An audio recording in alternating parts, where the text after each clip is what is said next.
যদি কোনো নারী বিয়ে শাদী করার আগে গায়ে বাচ্চা ধারণ করে নেয়, কোনো ছেলে যদি কোনো রমণীর সঙ্গে হারাম উপায়ে মেলামেশা করে আর তার পেটে যদি বাচ্চা হয়ে যায়, তো বাচ্চাটা হালাল নয়। কেন? যে সেটা তার বিবি নয়, এটা হলো নাজায়েজ সম্পর্ক। আর নাজায়েজ সম্পর্কের ফলে কোনো নারীর পেটে যদি জারজ বাচ্চা পয়দা হয়ে যায়, তো এই বাচ্চাটা আমার নয়, আপনার নয়, বাচ্চাটা হলো ইবলিস শয়তানের। এই জন্য রব্বুল আলামিনের নবী আল্লাহ তাআলা বলছেন, তুমি যদি পারো তো বনি আদমের আওলাদে ভাগ বসিয়ে নাও। গেল তোমার বীর্য একটা নারীর পেটের ভেতরে, অথচ এটা হালাল বাচ্চা হতে পারত যদি ওই মেয়েটা তোমার বাড়িওয়ালি হতো। কিন্তু তোমার হালাল বীর্যকে হারাম জায়গাতে ফেলে দিয়ে একটা হারাম শিশুকে পয়দা করেছো। এটা তোমার নয়, এটা তোমার স্ত্রীর নয়, এটা কার সন্তান? তো এটা ইবলিসের সন্তান। বলছে মালি সাহেব, আমাদের দেশে আলহামদুলিল্লাহ এরকম ছেলে জন্মে না। আপনি আলহামদুলিল্লাহ পড়লেন, আপনি ভিতরের খবর কয়টা রাখেন? কয়টা রাখেন? স্বামী দিল্লিতে কাজ করছে আর কেরালাতে কাজ করছে, 4 মাস 5 মাস বাড়ি আসে না। আর এই দেশেরই কত কত নারী, কত কত নারী আল্লাহ হেফাজত করে ওর, আর আল্লাহ হেফাজত করে ওর ইমানের, আর আমাদের দেশের আর আমাদের যে খেয়ানত করছে। স্বামীর অবর্তমানে অন্য ছেলের সঙ্গে মেলামেশা করছে এবং তাকে পুরুষের মতো করে ডেকে আনছে রাতের অন্ধকারে, আর তার সাথে শারীরিক সম্পর্ক কায়েম করছে। ছেলে পয়দা হয়ে যাচ্ছে কতটা, স্বামী জানতে পারে না যে বাচ্চাটা আমার না বাচ্চাটা কার। কি দিয়ে জানবে? জানার কোনো ওষুধ আছে? জানার কোনো উপায় আছে? কোনো কিছুই উপায় নাই। হারামে বাচ্চাকে বাড়িতে পালন করে বাচ্চা পয়দা হলো। 3টা বাচ্চার ভেতরে এটা বাচ্চার রং একটু কালো আর বাদ বাকিটি একই রকমের ছিল। স্বামীটা যদি কোনোদিন বলে যে এটা ছেলে আমার একটু কালো হয়েছে জি, তা হাসতে হাসতে বলছে কালো হয়েছে জি, মানে আমারই ছেলে।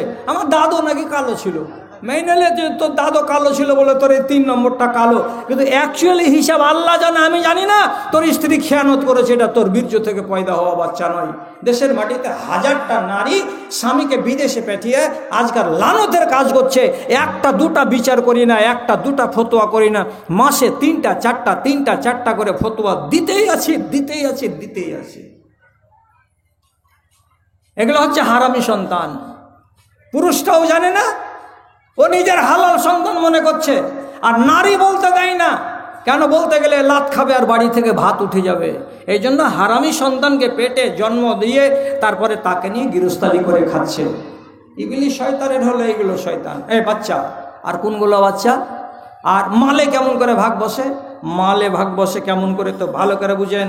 বিষ লাগতে পারে, পিছন দিকে হাত দিয়ে চুলকাতে শুরু করবেন, বলবি এগুলো আওয়াজ করিও না, না তো মজলিস খালি করে দিব 5 মিনিটে। বাস্তব কথা বলছি আপনাকে। জমিন কার? জমিন আল্লাহর। চ্যালেঞ্জ, গ্যারেন্টি আল্লাহর কোরআন দিচ্ছে।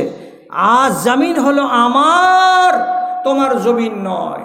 যেটা তোমার জমিন, 60 সালের রেকর্ড দেখো, তোমার বাবার নামে ছিল। 60 সালের রেকর্ডে তোমার বাবার নামে ছিল। আবার ওই 60 সালের রেকর্ডে তুমি দেখো তোমার বাপের জমিটা এসেছিল তোমার দাদার কাছ থেকে, ও রেকর্ড কাটিয়ে তোমার বাপ করেছিল নিজের নামে, আর তারপরে তুমি করেছো রেকর্ড। তাহলে জমি যদি আমার হয় তো প্রথমে তোমার দাদু বলবে জমি আমার, কবরে চলে গেছে তো তার নাম জমিতে নাই কেন? তোমার বাবা বলছিল জমি আমার, তোমার বাপের যদি জমি হলো তো কবরে চলে যাওয়ার পরে তার নামে জমি নাই কেন? তোমার নামে আজকে জমি আছে, কালকে কবরে যাও তোমার বাচ্চারা রেকর্ড কাটিয়ে নিজের নামে করে নেবে। তাহলে তোমার বাবারও জমি নয়, তোমারও জমি নয়, তাহলে জমিটা কার? আল্লাহ রাব্বুল আলামিন পরিষ্কার ভাষাতে বলছেন, ইন্নাল আরজা ইয়ারসুহা মান ইয়াশাউ মিন ইবাদি, ইন্নাল আরজা লিল্লাহি, সমস্ত জমিন হলো আল্লাহর, সমস্ত জমিনের মালিক হলেন আল্লাহ। তাহলে আল্লাহর জমিন, অতএব এই যে আঁধারুর মাঠে আর এই বটতলার মাঠে যত জমি আছে সব জমি আল্লাহর। ভুট্টা লাগালেন, 1 বিঘা জমিতে 20 কুইন্টাল ভুট্টা পেয়েছেন। পহিলা নম্বর কাজ হলো জমির মালিককে আগে ওর ভাগটা দিয়ে দেন। কত লিবাজি আল্লাহ? বুঝ বেশি নেব না, 20 মনে 1 মন, 20 মনে 1 মন, 20 মনে 1 মন আমার, বাদ বাকি 19 মন তোমার। বলছে আমি যে বরিনে সেচ দিয়েছি, বলছে 19 মন থেকে হিসাব লাগাও। আমি যে পরের জমি করেছি, বলছে ওখান থেকে হিসাব লাগাও। 1 মন আগে আমার জমি থেকে উৎপন্ন হয়েছে, 20 মনে 1 মন আমাকে আগে দিয়ে দাও, এটা আমার। বন্ধু, এই সিজনে এই মাঠটাতে এত জয়া ধান হয়, এক একটা মানুষের বাড়িতে 250 মণ করে 300 মণ করে জয়া ধান উঠে। যদি আপনার বাড়িতে জয়া ধানগুলো 100 মণ উঠে কিংবা 100 কুইন্টাল যদি উঠে, আল্লাহর কসমকে বলছি 5 কুইন্টাল ধান হলো আল্লাহর। এর জন্য আল্লাহর একটা কুঠি আপনাকে বানাতে হবে, ওই কুঠিতে আল্লাহর ধান জমা থাকবে। এগুলো আল্লাহ রাব্বুল আলামিন আসমানে টেনে নেবেন না, ডেকে নিয়ে পাঠাবেন না। আল্লাহর মাল কারা নেবে? তো মাদ্রাসাওয়ালারা নেবে, ইয়াতিমখানারা নেবে, হিফজুল কোরআন মাদ্রাসাওয়ালারা নেবে, বেওয়ারা নেবে, ইয়াতিমেরা নেবে, গরিবেরা নেবে, দুঃখীরা নেবে। এদেরকে দিয়ে দিতে হবে। আল্লাহ রাব্বুল আলামিন নিজের বাড়ি নিয়ে যাবেন না। এবার আপনি বড় নামাজি মানুষ, বড়টা নামাজি, বাড়ি কোথায়? তো বটতলা। কয় মণ ধান মেরেছেন? 250 মণ মেরেছেন। 250 মণ ধান মেরেছেন, তাহলে আপনার কয় মণ ধান আসা উচিত ছিল আল্লাহর নামে? বলছে 12.5 মণ। 12.5 মণ ধান আপনি বের করেছেন। তো বলছে বলতে একটা কুঠি আছে, কুঠি ভর্তি করে দিয়েছি। কুঠিটাতে কতটি আঁটবে? বলছে 45 কেজি। বাকি ধানটি কোথায়? কথা বলুন মজলিসে বসে বসে, বাকি ধানটি কোথায় আল্লাহর? বলছে বড় গোলাতে ফেলে দিয়েছি। বড় গোলাতে রাখা আছে। তা আল্লাহর মাল যদি কোনো জায়গাতে পাওনা থাকে, আর সেটাকে যদি সেই আদমের বেটারা বের না করে দেয় আর দিয়ে গোলার ভেতরে ঢুকিয়ে দেয়, তো রব্বুল আলামিন বলেছেন, এরে শয়তান, যদি পারিস তো ওদের মালে ভাগ বসিয়ে নেগা। তো ভাগ বসালো কেমন করে ইবলিস শয়তান? যেই জিনিসটাকে আপনি আটকে দিয়েছিলেন আল্লাহর মালকে, আর নিজের মাল বলে ঘরে ঢুকিয়ে নিয়েছেন, ওই বাকি মাল কটাতে ইবলিসের ভাগ বসে গেল। আর আপনার গোলাতে আপনার নিজেরও ধান থাকলো, আর ইবলিস শয়তানেরও ধান থাকলো। এবার খাবেন যখন তখন নিজেরও ভাগ খাবেন, আর খাবেন যখন তখন ইবলিস শয়তানেরও ভাগ খাবেন। আল্লাহর কসম খেয়ে বলছি, রেহাই মিলবে না। তাহলে আল্লাহ তাআলা ইবলিসকে পাওয়ার দিয়েছেন আপনাকে গুমরাহ করার, আপনার ঈমানকে লুটে নেওয়ার। তা পহিলা নম্বর শত্রু হলো ইবলিস, আর 2 নম্বর শত্রু হলো স্ত্রী, আর 3 নম্বর শত্রু হলো আওলাদ, আর 4 নম্বর শত্রু হলো আপনার ধন এবং আপনার মাল।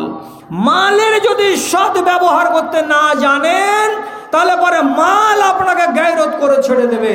আর মালের যদি সৎ ব্যবহার করতে জানেন, তাহলে মাল আপনাকে 100 তাবাক উপর দিকে আপনার ফজিলত উঠিয়ে নিয়ে যাবে। কারুনকে চিনেন? বটতলার লোক। কারুনের নাম শুনেছেন? মুসা নবীর সম্পর্কে খালাতো ভাই, ছোটকালে ছিল ন্যাংটা, কিচ্ছু ছিল না, ধন দৌলত। নবী মুসার কাছে গেল, নবী মুসার কাছে বলল, দোয়া করে দাও তো একটু। নবী মুসা দোয়া করে দিলেন। দোয়া করলেন তো মাল বাড়তে লাগলো। কত মাল হলো, কত মাল হলো, কত মাল হলো? তো শুধু এইটুকু আপনাকে বলছি যে কারুনের গোডাউনে যতগুলো তালার ছোড়ান ছিল, চাবি ছিল, সেই চাবিগুলোকে বহে নিয়ে বেড়াবে কতটি লোক? তো কোরআন বলছে 40টা লোক।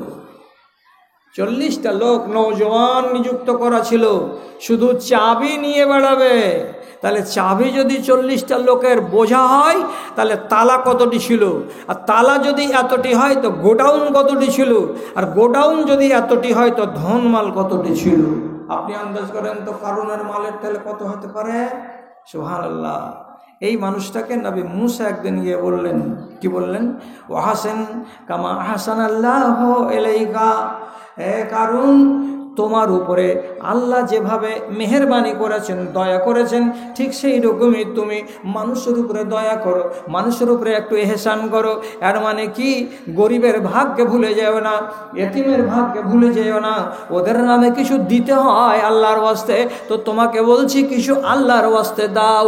এই মাল থেকে কিছু গরিবেরা উপকৃত হবে, কিছু বেওয়া এবং এতিমেরা উপকৃত হবে। তাই বলছি দাও, কিছু আল্লাহর পথে দাও। তো রেগে যে বলছে আল্লাহ আমাকে দিয়েছে, এটা কথা কোনটা পেলে?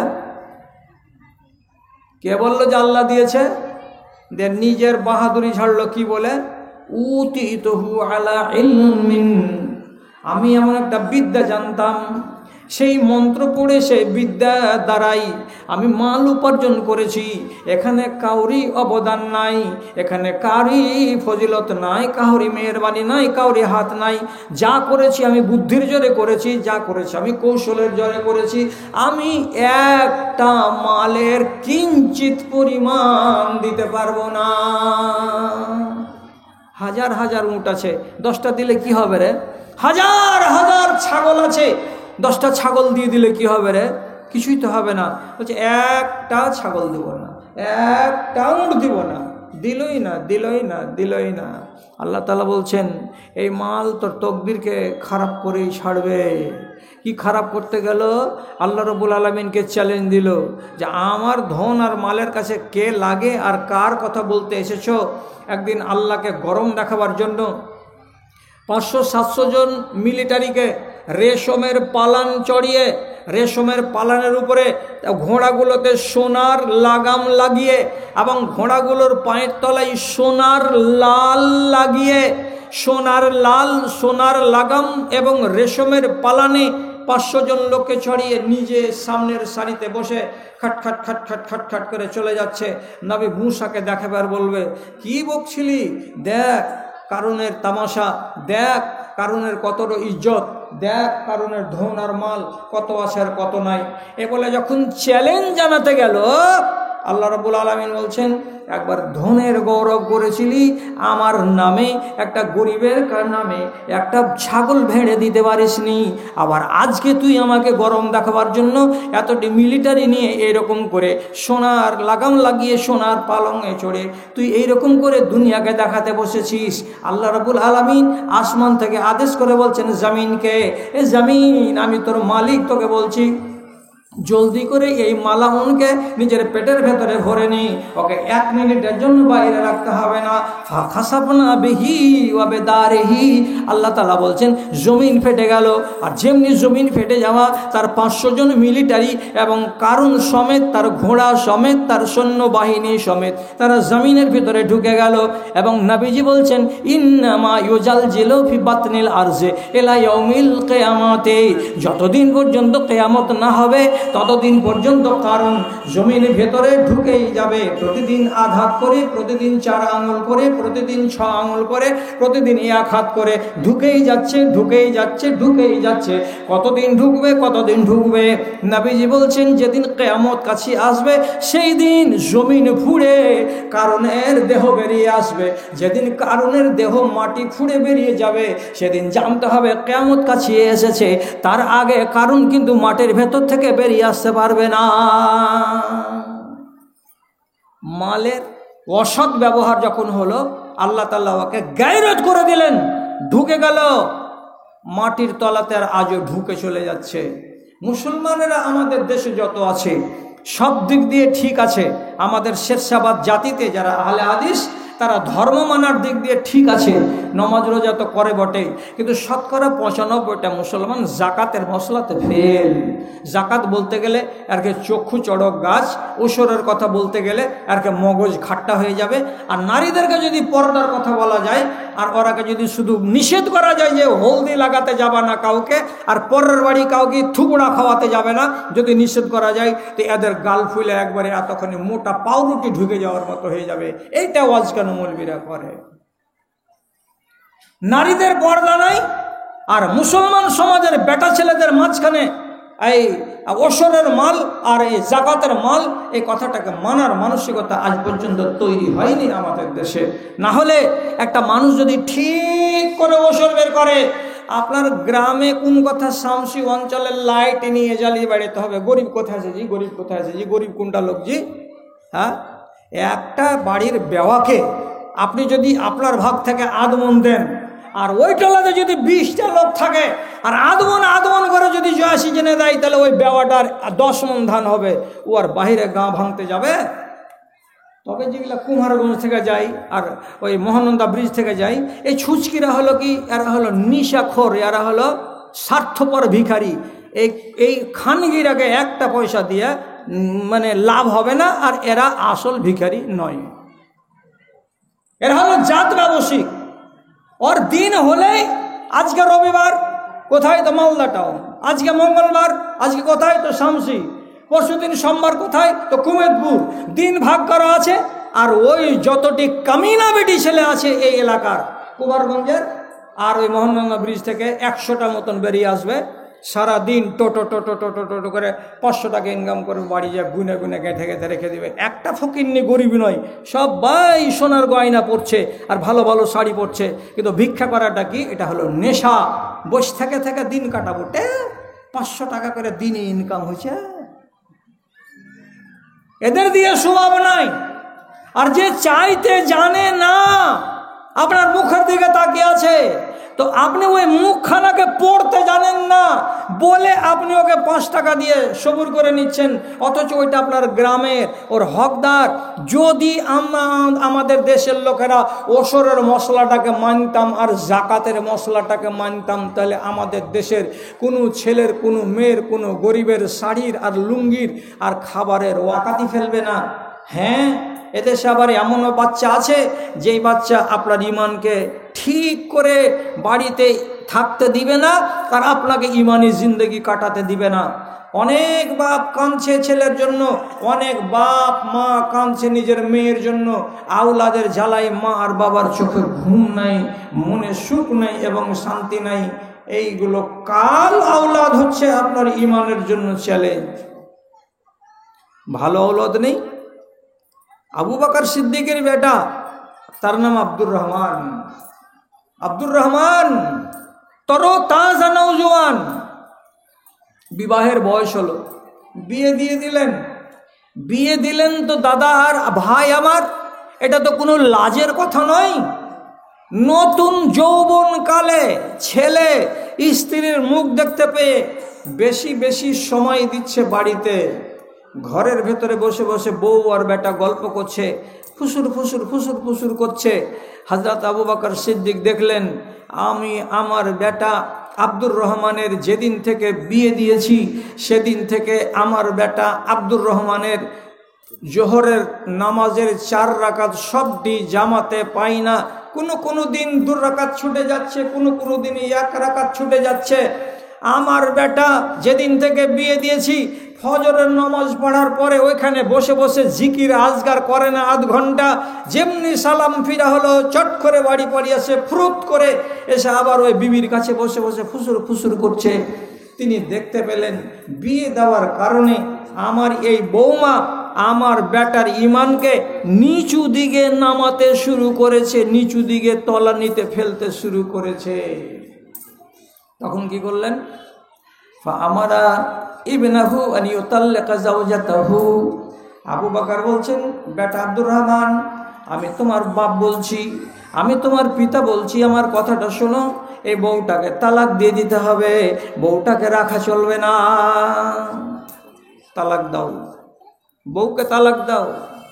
এবার বাপ বলছে, এত বড় বুজুর্গ সাহাবী, আর বেটাকে বলছে বউকে তালাক দাও।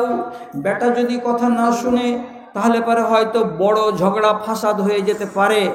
তখন বাপের উপরে ফরমাবরদার, বাপের কথার উপরে ফরমাবরদারি করতে গিয়ে আব্দুর রহমান নিজের এত পিয়ারি স্ত্রীটাকে, এত ভালোবাসা বিবিটাকে তালাক দিয়ে দিল, তাকে তার বাপের বাড়ি রেখে চলে এলো। বিবিকে তালাক দিয়ে কোনো দোষ নাই, কোনো ত্রুটি নাই, ওরা মনে মনে ভাবছে। কিন্তু আবু বকর সিদ্দিক দেখতে পেয়েছেন যে দোষ বড় আছে। তা কি? ইমান খেয়ে নেওয়ার রোগ আছে কার ভেতরে? তো আমার বৌমার ভিতরে। তালাক দিতে বললেন, তালাক হয়ে গেল। তালাক দেওয়ার পরে বেটার মন এমন ঝিম ধরা হয়ে গেল যে হাসি নাই মুখে, কোনো মানুষের সাথে গল্প নাই, 10 জনের সাথে উঠা নাই, বসা নাই। শুধু সব সময় মানুষের যখন চিন্তা বেড়ে যায় তো একা একাই গুনগুন গুনগুন করে।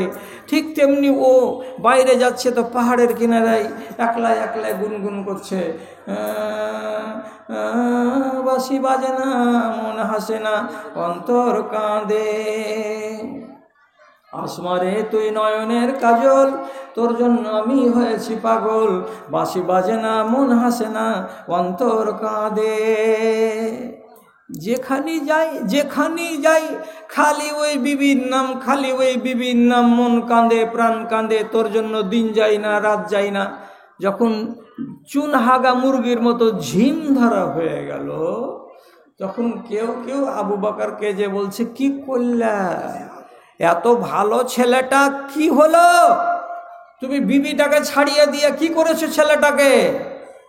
তখন আবু বকর রাদিয়াল্লাহু তাআলা আনহু আর একদিন 20-25 দিন পরে নিজের বেটাকে ডেকে বলছেন, বেটা, আমি তালাক দিতে বলেছিলাম তোমার স্ত্রীটাকে, কেন?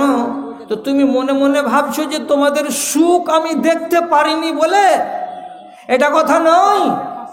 যেদিন থেকে তোমার বিয়ে হয়েছিল ওই বউটার সাথে, সেদিন থেকে নিয়ে পরের জিন্দেগি আর বিয়ে হয়নি তার আগেকার জিন্দেগি তুমি নিজে মিলিয়ে দেখো, তফাৎ ছিল না বেটা, বলো তো ঠিক করে? তোমার নামাজে কোতাহি ছিল না? তোমার জিকিরে কোতাহি ছিল না? তোমার আল্লাহকে স্মরণ করাতে কোতাহি ছিল না? বেটা বলছে, বাজান, হতেই পারে আমার জীবনে এরকম কোতাহি। তারপরে সে বলছে, আর এইরকম হবে না। আবু বকর সিদ্দিক বললেন, যাও বউটাকে ঘুরিয়ে নিয়ে চলে এসো, আমি তোমাকে অনুমতি দিলাম। এবার 1 মাসের মাথায় 1 তালাক দেওয়ার পরে আবু বকর সিদ্দিকের বেটা আব্দুর রহমান নিজের তালাক দেওয়া বউটাকে আবার ফিরিয়ে বাড়ি নিয়ে আসলেন। কিন্তু তারপর থেকে আর ওই রকম স্বভাব রইল না। বউ জানতে পারলো যে আমি যদি আমার স্বামীকে নিয়ে ঘরের কোণে ফুসুর করি আর আজান পড়ে যায় জোহরের, আর আমার স্বামীর যদি 2 রাকাত নামাজ ছুটে যায়, তাহলে আমি হলাম তার ঈমানকে নষ্ট করার কারণ। এই জন্য বউ সাবধান হয়ে গেল, বেটাও সাবধান হয়ে গেল। সেদিন থেকে আর কোনো সমস্যা দুজনের ভেতরে রইল না। এইগুলো বেটা কেমন? আর আজকের দিনে যেগুলো বেটা, সেগুলো বেটা সম্বন্ধে কি আর আপনাকে বলা যাবে? সময় আসবে, হাদিসে বলছে কি, মানুষের সবচাইতে ভালো মাল হবে কি, ভেড়া আর বকরি। তখন একটা লোক ঈমানকে বাঁচাবার জন্য কি করবে? বাড়িতে ঈমানের ডাকাত কে? তো বেটি। আর কে? তো বেটা। তো ইয়ারা ঈমানের ডাকাত কেমন করে? কলেজে পড়া বেটি 2টা জুয়ান ছেলেকে সাথে করে নিয়ে বাড়ি চলে এসেছে আর খানা পাকিয়ে খাওয়াচ্ছে। মা কিছু বলতে পারে না। বাপ যদি কানে কানে বলছে স্ত্রীকে, আরে রোজিনা যে ছেলে 2টাকে সাথে করে এসেছে, 2টা কে রে? তো কইছে, কে জানি, ইংরেজিতে কইছে ক্লাসমেট। ক্লাসমেট মানে কি বুঝলি? কইছে কে জানি, বুঝতে পার না। তোর ক্লাসমেট মানে কি ফুফাইতো ভাই না খালাতো ভাই না মামাতো ভাই? যদি খালাতো ভাই হয় তাহলে ওর সাথে বিয়ে জায়েজ। অতএব যার সাথে বিয়ে জায়েজ, ওর সঙ্গে একটা মেয়ে ছেলে নিরিবিলিতে খাড়ো হইতে পাবে না। তাকে আনলা কেন সাথে? যদি বাপ বলে, আরে বেটি, তোকে কলেজে পাঠাচ্ছি এই জন্য যে তুই এরকম পরের ছেলের সঙ্গে এরকম মিশামিশি করবি। তোর যুগ আলাদা, তোরা ছিলি গাঁড়োয়া যুগের লোক, আমরা হলাম শিক্ষিত যুগের লোক। ওগুলা ফদ করিস না। আমার ক্লাসমেটেরা এসে বাড়িতে খেয়ে দিয়ে আবার চলে যাবে, খবরদার টপর করবি না।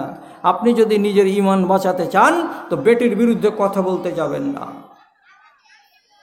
হ্যাঁ, বেটাও এরকম বাড়িতে স্পষ্ট হারামি কাজ করবে। আপনি যদি বেটার ঘরের কাছে যে খালি একটা কথা বলেন উপদেশমূলক, তো আপনার কাছে আসবে, এসে বলে যে দ্বিতীয় দিন যদি খালি দুয়ার এসেছিস তো এমন ঘাড় ধাক্কা দিব যে সিঁড়ি দিয়ে নামতে পারবি না, গড়তে নিচে যেয়ে পড়বি। এরকম ছেলে এই দুনিয়াতে মওজুদ আছে। রাসূলুল্লাহ বলছেন কি, যখন তার বাড়িতে শত্রু হয়ে যাবে তার ঈমানের, তখন একটা লোক তার 3-4টা ছাগলকে নিয়ে, ভেড়াকে নিয়ে চলে যাবে কোথায়? পাহাড়ের কিনারায়। ওখানে বাবুরের গাছে চাদর ঝুলিয়ে দিয়ে, টাঙিয়ে দিয়ে ছায়া করবে। আর ওই 4টা 5টা 10টা 12টা ছাগলকে চড়াবে সারাদিন, আর তাদের দুধ দহন করবে আর পান করবে। ওইখানে আল্লাহর ইবাদত করবে আর রাত কাটাবে। বাড়ির দিকে আর মুখ দেখতে আসবে না। কেন? এখানে কেন এসেছেন? ছাগল বকরি নিয়ে। বলছে, আমার ঈমান বাঁচাবার জন্য এখানে এসেছি। যদি বাড়িতে থাকি ঈমান বাঁচানো যাবে না। তাহলে রাসূলুল্লাহ বলছেন একটা সময় আসবে, কোনো পাহাড়ের এক ঝর্ণা পাশে ছায়ায় ভরা বনে মনের সুখে ডাকবো খোদা তোমায় নিরজনে, আমি তোমায় নিরজনে। সেদিন তুমি দেখা দিও ধরে কোনো বেশ, খুঁজছি আমি বাউলা হয়ে এমন একটি দেশ রে, এমন একটি দেশ। যেথাই নেই কো মদের আড্ডা, যেথাই নেই কো মদের আড্ডা, খেলে না কেউ জুয়া, সিনেমাতে ভিড় করে না, তাসকে বলে ভুয়া রে, তাসকে বলে ভুয়া। রাত্রে যেথাই বম ফাটে না, শান্ত পরিবেশ, খুঁজছি আমি বাউলা হয়ে এমন একটি দেশ রে, এমন একটি দেশ। যেথাই বেটা বাপকে নিজের, যেথাই বেটা বাপকে নিজের বলে না কো শালা, বিবি যেথায় স্বামীকে তার দেখায় না কাঁচকলা রে, দেখায় না কাঁচকলা। লোকগুলো সব সরলমতি নয় কোকড়া যেমন পেশ, খুঁজছি আমি বাউলা হয়ে এমন একটি দেশ রে, এমন একটি দেশ। সময় চলে এসেছে, ইমানের দাম নেই বলে বাড়িতে বেঁচে আছি আর বাস করছি, না হলে হাদিসের উপরে যদি আমল করতে যাই ইমান বাঁচাবার তাগিদে, তাহলে বাড়ি ছেড়ে দিয়ে ইমান বাঁচাতে জঙ্গলে যেতে হবে। সে সময় হাজির আপনার আর আমার চোখের সামনে। তাহলে আল্লাহ তাআলা কোরআন মাজিদে এক জায়গাতে বলছেন, ইন্না মিন আজওয়াজিকুম ওয়া আওলাদিকুম ফিতনা আদুউন লাকুম ফাহজারুহুম। হে মুসলমানেরা, তোমাদের কাউরি কাউরি বাড়িওয়ালি, তোমাদের কাউরি কাউরি ছেলেগুলো তোমাদের হলো দুশ্মন, অতএব দুশ্মন থেকে সাবধান থাকো, তোমার ইমানটা যেন লুটে না নেয়। তাহলে কোরআন বলছে কাউরি কাউরি বিবি হলো তার জন্য দুশ্মন, আর কাউরি কাউরি ছেলে হলো তার জন্য দুশ্মন। আমি জানি আমার বাড়ির হাল, আপনি জানেন আপনার বাড়ির হাল। ইবলিস শয়তান আপনাকে, আপনার ইমানটাকে লুটে নেওয়ার জন্য দিন আর রাত তদবির চালাতে আছে। বুঝেন না, বুঝেন না? বলছে হ্যাঁ বুঝি। কতখানি বুঝেন, কতখানি বুঝেন? আল্লাহ রাব্বুল আলামিনের নবী বলছেন, তোমার নমাজ যদি নষ্ট করে দিতে পারা যায় তাহলে তুমি সে শয়তান কামিয়াব হয়ে গেল। তো নমাজটাকে বরবাদ করতে গেলে কি করতে হবে? নবীজি বলছেন, লা সালাতা লাহু লিমান লা ওযু লাহু। যে মানুষটা ওযু করেনি তার নমাজ হলো না, যেই মানুষটা ওযু হলো না সেই মানুষটার নমাজ হলো না। তা আপনি তো ওযু করলেন, তো ওযু করতে গিয়ে ওযু হলো না মানে কি? ভালো করে খেয়াল করবেন আমার কথার দিকে। একটা ইবলিশের চামচা আছে, বেটা আছে, একটা নেই হাজার হাজারটা আছে। ওই ছেলেটার নাম হলো ওয়ালহান, ছেলেটার নাম হলো ওয়ালহান। ওর কাজ হলো যত মুসল্লি মসজিদে গিয়ে নমাজ পড়তে গিয়ে যাবে, যে অজুখানায় বসে অজু করবে, এর অজুতে ভুল করা। কি ভুল? যদি বিসমিল্লাহ ছুটে যায়, লা ওযুয়া লিমান লাম ইয়াসুমিল্লাহ, কোনো মানুষ যদি বিসমিল্লাহ না বলে অজু বানায় তাহলে তার অজু হলো না। আর ওই অজুতে যদি নমাজ পড়ে নমাজ তার হলো না। তাহলে অজুর আগে কি করতে হবে? বিসমিল্লাহ পড়তে হবে। এবার আপনার পিছে লেগে আছে কে? আপনার জানি দুশ্মন, সেটা হলো ইবলিস শয়তান। ওর চামচাগুলোকে লাগিয়ে রেখেছে। এবার আপনি এলেন মসজিদে, তা আপনার ঢুকার সাথে সাথে দেখছেন জবেদ আলীও ঢুকে গেছে মসজিদে। তো অজুখানার পিঢ়ার উপরে বসে গেছেন, নল টিপতে যাচ্ছেন, তখন দেখা হলো। তো নল টিপতে গিয়ে এদিকে বেহুশ হয়ে খ্যাপার মতন করছে, তুই দুদিন থেকে তোকে দেখিনি কেন, তুই কোন থেকে ছিলি? হ্যাঁ তোর আমি কত খেয়াল করছি, তোর না বাজারে দেখছি, না তোকে শ্রীপুর স্ট্যান্ডে দেখছি। দু তিনটা কথা কইতে কইতে নল ছেড়ে দিয়েছে আর হাত ধুয়ে উজু করতে শুরু করে দিয়েছে। ওর বিসমিল্লাহ গায়েব, অজু হয়ে গেছে।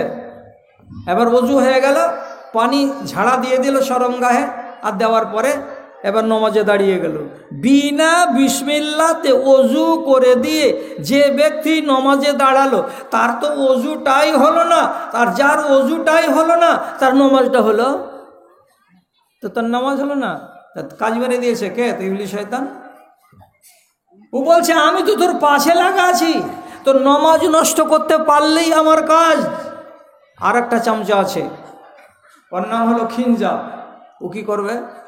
নমাজে খাড়া হয়েছে, তো নমাজে মানুষের করে আল্লাহু আকবার, নমাজ পড়ছে, পড়তে পড়তে পড়তে পড়তে 4 রাকাত আসরের নমাজ পড়ার আগেই যখন ওর 3 রাকাত হয়েছে তখন মাথাতে কুলিয়ে গেল, কি আরে আনারের মাঠে জমিখানে সাহার দেওয়া মনে হয় 12 দিন হলো, ধানের ভুঁয়ে যে সুখান দিতে হতো, আর সুখান দেওয়ার গল্প যেমনি মগজে এলো, সার কিনা আর পানি দেওয়ার হিসাব গড়বড়িয়ে যে 3 রাকাতেই বসে গেল আর সালাম কষে দিল, দিয়ে তারপরে বাড়ি আসছে।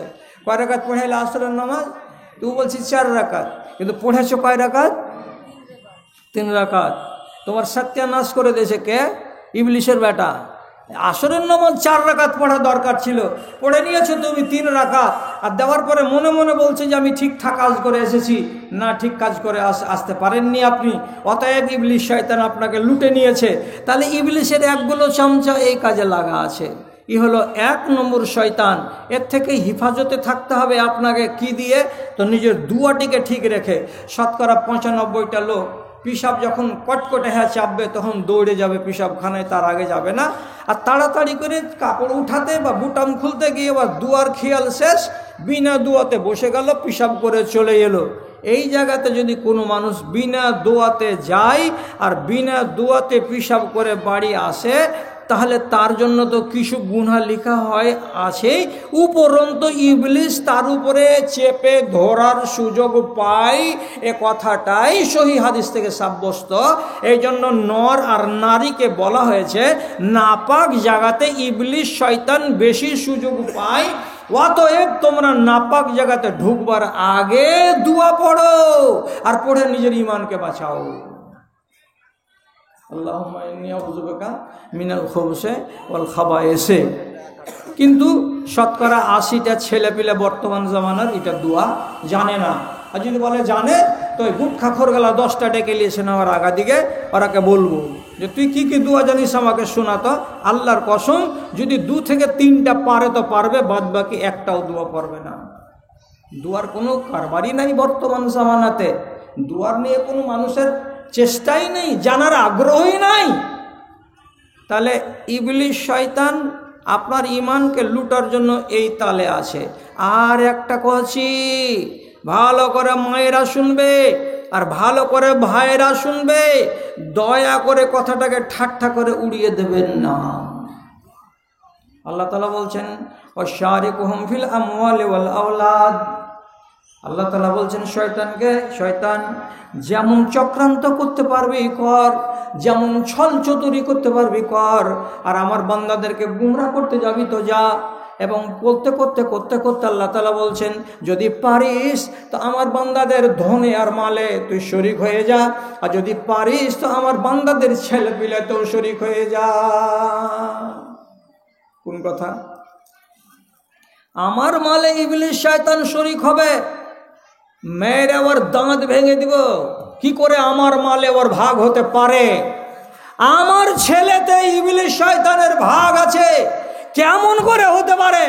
আমি আমার স্ত্রীর কাছে গমন করলাম, আমার স্ত্রী গর্ভবতী হলো, বাচ্চা হলো, আমার তো শয়তানের ভাগ কেমন করে হতে পারে? কি তর্জমায়? আল্লাহ নিজে বলছেন বানি আদমের বেটা বেটিদের আওলাদে ভাগ বসিয়ে নাও আর ওদের মালে ভাগ বসিয়ে নাও, তোমাকে পাওয়ার দিলাম। ওরা যদি মুমিন হয়ে বাঁচতে চায় তো নিজের আওলাদে ভাগ বসাতে দিবে না, আর নিজের মালে তোকে ভাগ বসাতে দিবে না। মৌলভী সাহেব আগে বুঝিয়ে দাও ছেলেতে ভাগ কেমন করে ইবলিশের হয়। আচ্ছা কেমন করে হয়? যেটা সুন্নাতি ছেলে সেটা হলো আপনার, আর যেটা অসুন্নাতি ছেলে সেটা হলো শয়তানের। বলে বুঝতে পারলাম না, অভাব হতো না।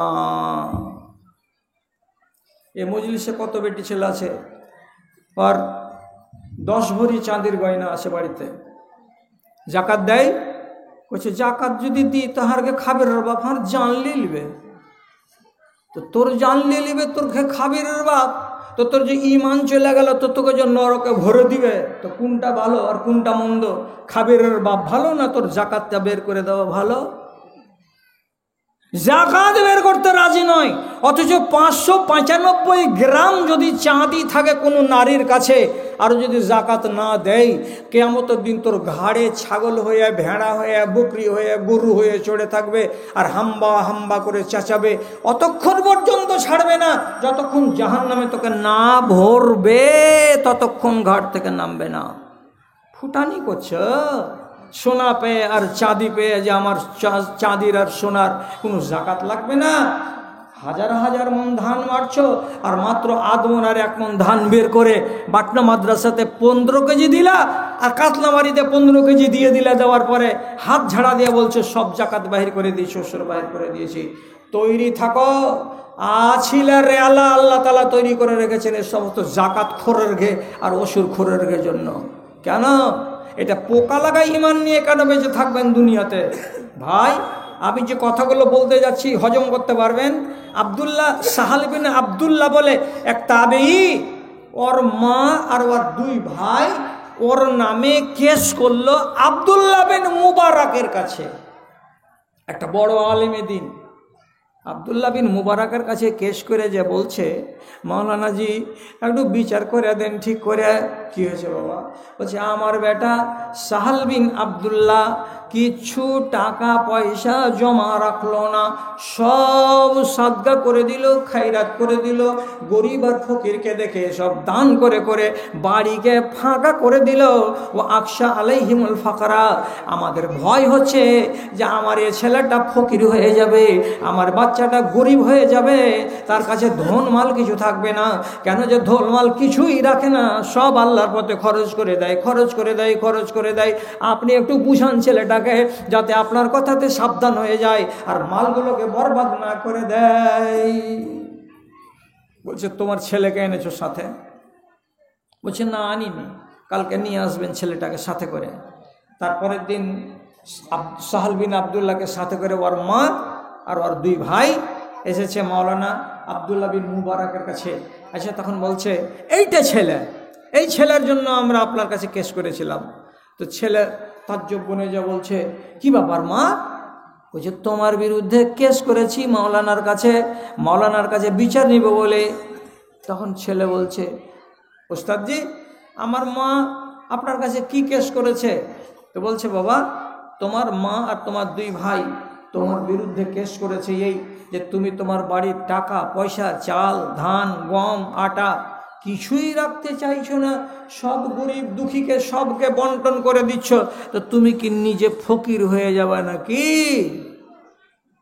এরকম কেন অভ্যাস তোমার? আরে দান করতে মানা নাই, করো। খায়রাত করতে নিষেধ করিনি, করো, কিন্তু এইরকম কেন?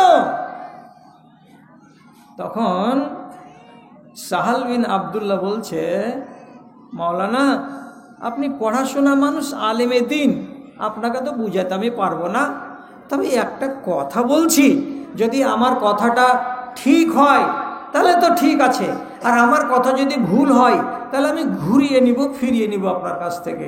কি বাবা, কি কথা বলবে? তখন এই বলছে, লাউ আন্না রাজুলান ইশতারা যায়আতান বিরুস্তাকা।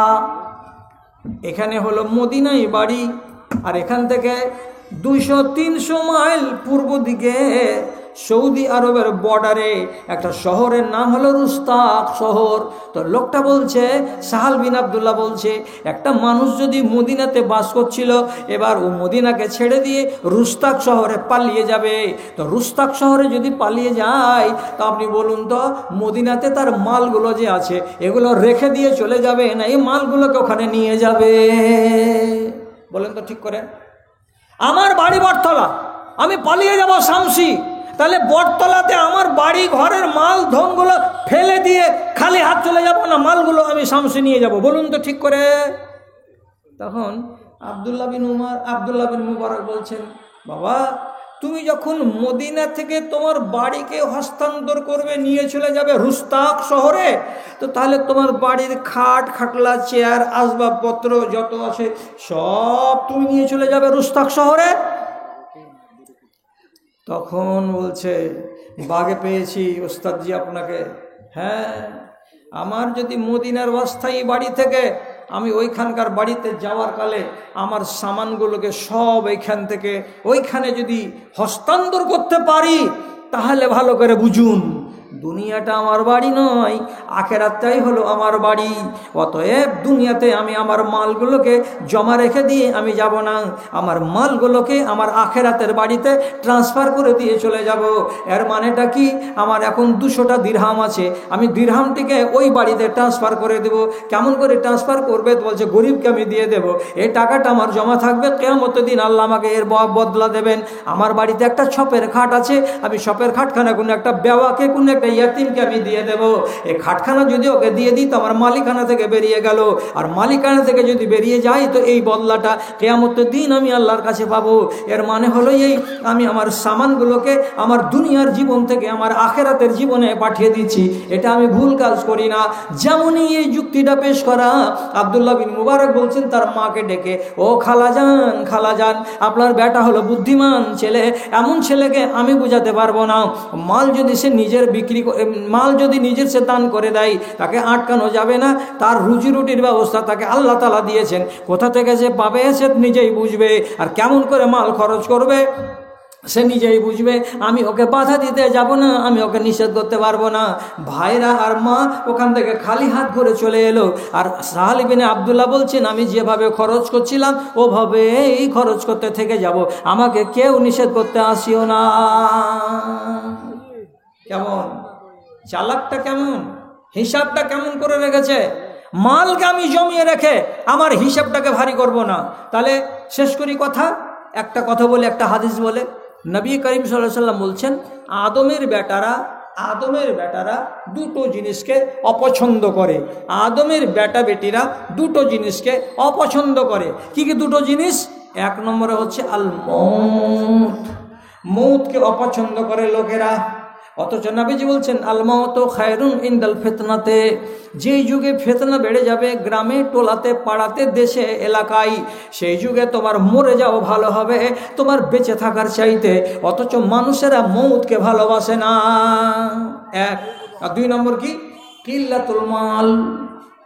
কোনো মানুষের যদি ধন কম হয়, কোনো মানুষের যদি মাল কম হয়, তো এটাকে সে পছন্দ করে না। এর মানেটা কি? আল্লাহ আমাকে ধন দাও, আল্লাহ আমাকে টাকা দাও, আল্লাহ আমাকে জমি দাও, আল্লাহ আমাকে পয়সাওয়ালা বানাও। যত বানি আদম আছে, যত আদমের বেটা বেটি আছে, সবার মন হলো আমি ধনী হব, আমি কোটিপতি হব, আমি মালদার হব, মাল চাই, মাল চাই, মাল চাই, এটাই পছন্দ করে। এরা কম মালে খুশি থাকতে চায় না, এরা কম মালকে পছন্দ করে না। অথচ নবীজি কি বলছেন? ওয়া আম্মাল কালিলুল মাল আকাল্লুল হিসাবে, তোমার মাল যদি কম হয় রে আদমের বেটারা, তো তোমার কিয়ামতের দিন এটা সহজ হলো কি? হিসাবের দিক দিয়ে তোমার হিসাবটা হালকা হবে, কম হবে, তাড়াতাড়ি হিসাব দিতে পারবে। আর ধন যদি বেশি হয়ে যায় তোমার হিসাবটা লম্বা হবে, তোমার কাল ঘাম ছুটে যাবে এবং তোমাকে অনেক অনেক যন্ত্রণা পোহাতে হবে হাসরের ময়দানে। কাজে বেশি বেশি মালের ভাবনা ভাবিও না, কম মাল যদি থাকে তো তাতেই সন্তুষ্টি প্রকাশ করো। বন্ধুরা, ঘড়িতে কটা বাজছে? ঘড়িতে বাজছে এখন 12টা। এর মানে 1 ঘন্টা 20 মিনিট আপনার কথা শোনা হয়ে গেল।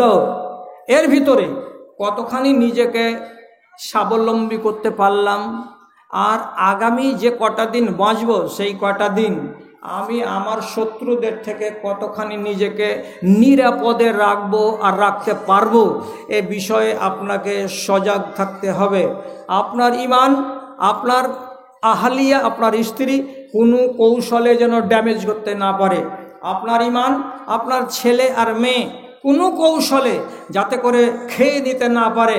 আপনি মালের এমন অসৎ ব্যবহার করবেন না যাতে করে আল্লাহ তাআলার কাছে আপনি ধরা খাবেন, আর ধরা খেয়ে আপনি নিজের আখেরাতকে বরবাদ করবেন। এখান থেকেও সাবধান থাকবেন। আর আপনি ইবলিস শয়তান থেকে